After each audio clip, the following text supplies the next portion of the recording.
Hello বন্ধুরা, ক্লাসরুমে আজকে তোমাদের সকলকে স্বাগত জানাচ্ছি।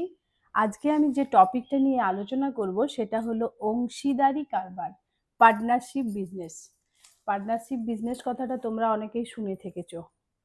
বর্তমানে তো চাকরি বাকরির যা বাজার, বেশিরভাগ মানুষই প্রায় বিজনেসেই ব্যস্ত। তো এখন আমাদেরকে এই ছোটবেলা থেকে যদি আমরা শিখে নিতে পারি যে পার্টনারশিপ বিজনেসটা কি, তাহলে ভবিষ্যতে যারা বিজনেসম্যান হতে চাও তাদের বিজনেস সম্পর্কে একটা আইডিয়া থাকবে। শুধু তাই নয়, ক্লাস 10-এ যারা পড়ছো তাদের পাটিগণিতের যে অঙ্ক, তাতে 14 নম্বর অধ্যায়ে আছে পার্টনারশিপ বিজনেস বা অংশীদারি কারবার। শুধু তাই নয়, যারা কম্পিটিটিভ এক্সাম দেবে তাদেরও এই পার্টনারশিপ বিজনেস থেকে অনেক ধরনের ম্যাথস আসে। তাই বিষয়টা আজকে আমাদেরকে একটু ভালো করে বুঝে নিতে হবে। যত সুন্দর করে বিষয়টা তোমরা বুঝতে পারবে, তত ভালো করে তোমরা এক্সামের নাম্বারটা তুলে নিতে পারবে। তাহলে দেরি আর কেন, চলো আমরা শুরু করি। অবশ্যই একটা পেন আর একটা কপি নিয়ে বসে পড়ো। একটা একটা করে আমি প্রবলেমগুলো সলভ করব। প্রবলেমগুলো করার আগে আমি তোমাদেরকে থিওরি সম্পর্কে একটু ধারণা দেব, সেগুলো একটু ভালো করে শুনে নাও। শুরু করছি তাহলে।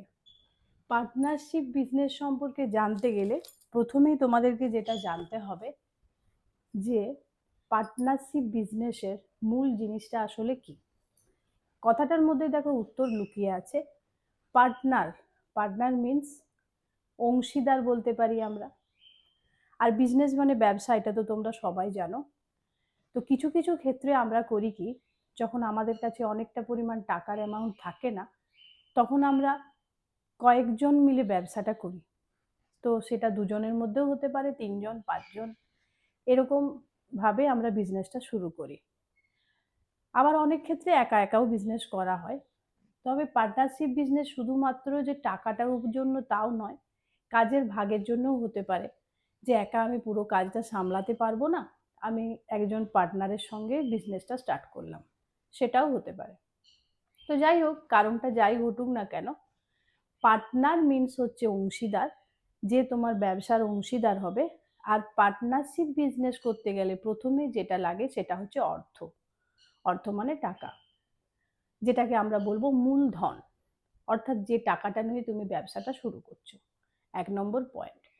2 নম্বর পয়েন্ট কি, মূলধনের টাকাটা আমার যখন প্রফিট আসবে, তখন আমরা যে যতটা টাকা দিয়েছি সেই ততটা টাকার অনুপাতে টাকাটাকে আমরা প্রফিটটাকে ভাগ করে নেব।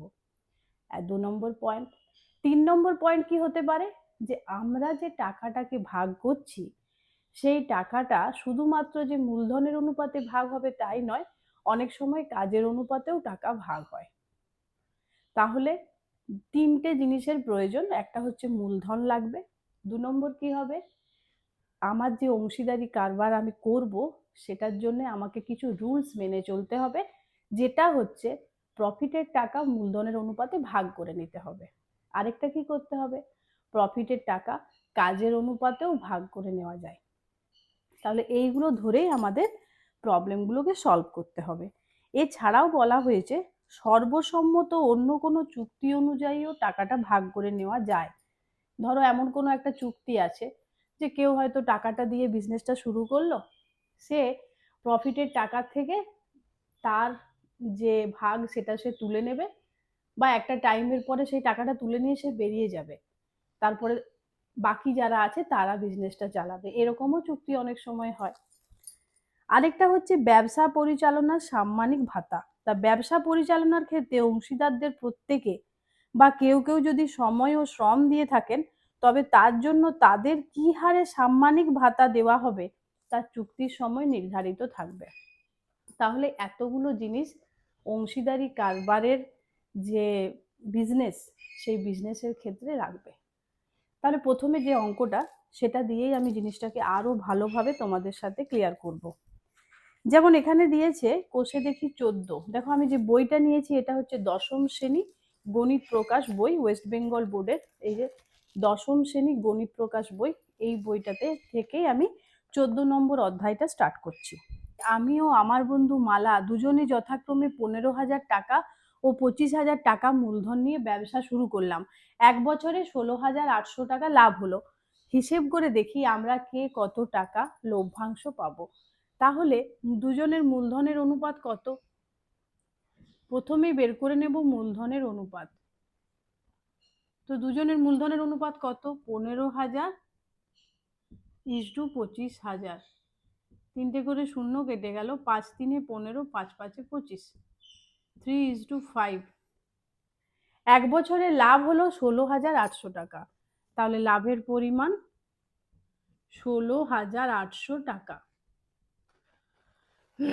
হিসেব করে দেখি আমরা কে কত টাকা লভ্যাংশ পাবো। তাহলে আমি 3 আর মালা 5, এইভাবে অনুপাতটা হয়েছে। তাহলে আমি পেলাম, আমরা সমানুপাতিকের অঙ্কে করেছি যে কিভাবে সমানুপাতিকের আকারে অঙ্কগুলো দেওয়া থাকলে কিভাবে মোটটা থেকে আমরা টোটাল অ্যামাউন্টটাকে বের করতে পারি।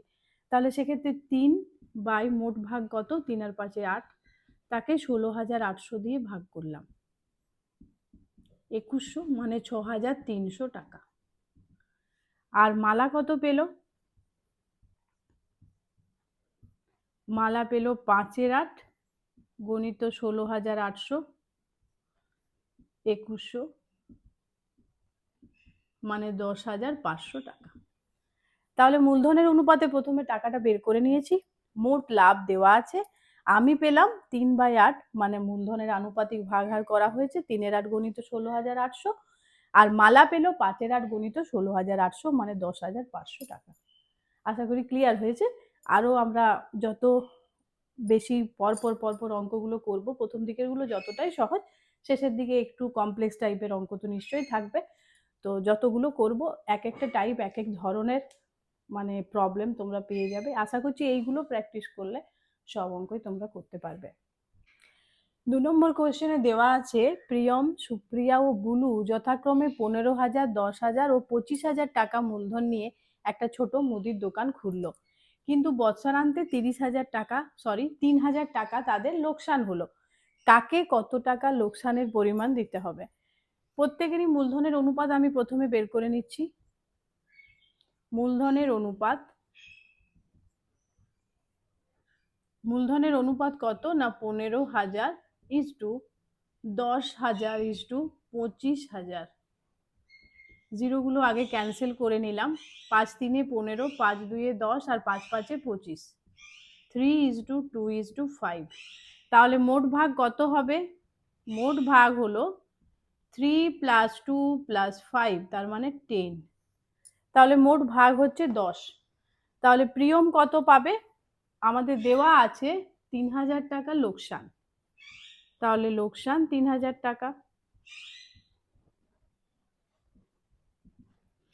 প্রিয়ম পাবে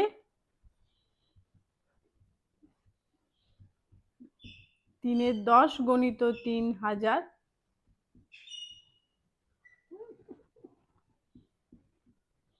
900 টাকা। সুপ্রিয়া পাবে 2 × 10 গণিত 3,000, 600 টাকা। বুলু পাবে 5 × 10 গণিত 3,000, 1,500 টাকা। তাহলে আমরা কি করলাম? মূলধনের অনুপাতটা আগে বের করে নিয়েছি। মোট ভাগ কত হচ্ছে? 10 ভাগ হচ্ছে টাকাটা। লোকসান হচ্ছে 3,000। তাহলে প্রত্যেকে নিজ নিজ ভাগের অনুপাতে টাকা পাবে। তাহলে প্রিয়ম পাবে 3 × 10 গণিত 3,000, সুপ্রিয়া পাবে 2 × 10 গণিত 3,000, আর বুলু পাবে 5 × 10 গণিত 3,000 মানে 1,500 টাকা। এইভাবে এটা সলভ করতে হবে। শোভা ও মাসুদ দুজনে মিলে 2,50,000 টাকার একটি গাড়ি কিনে 2,62,500 টাকায় গাড়িটি বিক্রি করলেন। গাড়িটি কেনার সময় শোভা মাসুদের 1/2 গুণ টাকা দিয়ে দিন থাকলে কে কত লভ্যাংশ পাবে? 1/2 মানে 1.5 গুণ। তাহলে শোভা মাসুদের 1.5 গুণ।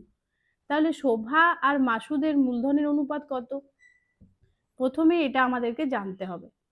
শোভা ও মাসুদের মূলধনের অনুপাত কত? শোভা মাসুদের পূর্ণ 1/2 গুণ, মানে মাসুদের থেকে ও 1.5 গুণ টাকা শোভা বেশি দিয়েছে।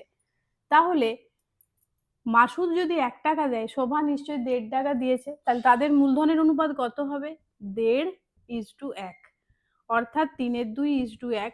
বোথ সাইডকে যদি আমি 2 দিয়ে গুণ করি, তাহলে এটা হচ্ছে 3:2 গুণিত 2:1 গুণিত 2, তার মানে 3:2। 2 2 কেটে গেল। তাহলে এখানে মোট ভাগ কত হচ্ছে? টাকাটার মোট ভাগ 5। 3 যুক্ত 2 সমান 5। তাহলে শোভা কত টাকা লভ্যাংশ পাবে? শোভা পাবে 3/5 গণিত লভ্যাংশটা আমাদের বের করা হয়নি, তাহলে লাভটা কত? 2,62,500 থেকে 2,50,000 বিয়োগ, তাহলে কত হচ্ছে? 12,500 টাকা। তাহলে শোভা পাবে 3/5 গণিত 12,500, মানে 7,500 টাকা শোভা। আর মাসুদ পাবে 2/5 গণিত 12,500, মানে 5,000 টাকা। এই যে শোভা মাসুদের অঙ্কের এই যে অনুপাতের ব্যাপারটা, এটা অনেকেই ভাবছে যে শোভা মাসুদের 1.5 গুণ টাকা, এটা অনেকে কনফিউজ হয়ে যায়। কিন্তু এটাতে কনফিউশন করার কিছুই নেই। আমাকে মূলধনের অনুপাত ডাইরেক্টলি না দেওয়া থাকলেও ইনডাইরেক্টলি ভাবে একটা কন্ডিশন দেওয়া আছে যে শোভা মাসুদের 1.5 গুণ টাকা দিয়েছে, অর্থাৎ মাসুদ যদি 1 টাকা দেয়, শোভা দিয়েছে 1.5 টাকা। এটাই হচ্ছে মূল সূত্র অঙ্কটার, এইটাই হচ্ছে মূল সূত্র। এটা ধরেই পুরো অঙ্কটাকে কমপ্লিট করতে হবে। তাহলে শোভা কত পেল? 7500 টাকা, আর মাসুদ পাবে 5,000 টাকা। তাহলে আজকে পার্টনারশিপ, এই যে বিজনেসের যে ম্যাথসগুলো আজ থেকে আমি স্টার্ট করছি। আশা করছি 5 থেকে 6টা ভিডিওর মধ্যে আমি টোটালটা কভার করতে পারবো। প্রত্যেকের কাছে অনুরোধ করছি, প্রত্যেকটি স্টুডেন্টের কাছে অনুরোধ করছি যে ভিডিওগুলো ভালো লেগে থাকলে প্লিজ একটু তোমরা শেয়ার করবে, যাতে অন্যান্য বন্ধুরা ভিডিওগুলো দেখার সুযোগ পায়।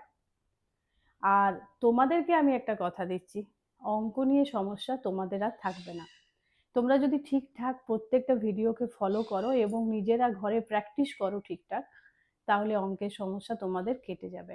নতুন যারা বন্ধু আছো, তারা যারা আজ প্রথম ভিডিওটাকে দেখছো, তারা প্লিজ চ্যানেলটাকে একটু সাবস্ক্রাইব করে নিও, যাতে পরবর্তী ভিডিও নোটিফিকেশন তোমার কাছে পৌঁছে যায়।